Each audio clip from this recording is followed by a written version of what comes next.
तमाम भीम सैनिकांना आणि बाबासाहेब आंबेडकरांच्या आईवडिलांना माझा मानाचा प्रेमाचा सप्रेम क्रांतिकारी जय भीम, जय भीम, जय भीम. मित्रांनो, आपल्या सर्वांना आपला शूरवीर 500 योद्धांचा भीमा कोरेगावचा इतिहास आठवतोय. आणि इतक्या वर्षापूर्वी जरी ती लढाई झाली असेल तरी 2025च्या शेवटी 2026 मध्ये जाताना आजही भीमा कोरेगावला लाखोच्या संख्येने भीम अनुयायी येतात. आणि आपण यांनी हेच दाखवून दिले की भीमा कोरेगावच्या दिवशी ज्या योद्ध्यांनी इकडे पेशवाई माती काढण्याचं काम केलं होतं त्यांना आम्ही विसरलेलो नाही आहोत मित्रांनो.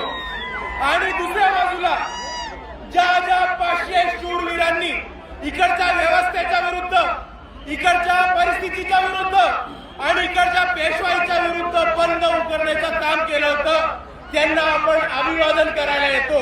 तेव्हा फक्त महाराष्ट्राला नाही तर भारताला नाही तर अख्ख्या जगाला दाखवून देतो की हे बाबासाहेबांची औलाद अजूनही लढलेलो विसरलो नाही होत. 500 लोकांनी तेव्हा वार केला होता आणि मात केला होता पेशवाईचा. आणि आजही आपल्या सर्वांना दाखवून द्यायचंय की समोर किती मोठी परिस्थिती असेल, किती मोठी ताकद असेल, तरी आज जर इकडे 500 लोक बाबासाहेबांचे अनुयायी जमले तर समोरच्याला कापल्याशिवाय राहणार नाही. ही ताकद आहे. आणि म्हणून मी आपल्या सर्वांना एवढीच विनंती करतो की आज जसं आपण भीमा कोरेगावच्या इथे अभिवादन करायला एवढ्या मोठ्या संख्येने आलो, त्याच पद्धतीने आपल्याला हा शौर्याचा इतिहास आणि आपल्याला आपल्या समाजाचा लढवय्या इतिहास पुढे घेऊन प्रत्येक क्षेत्रामध्ये घेऊन जायचा आहे.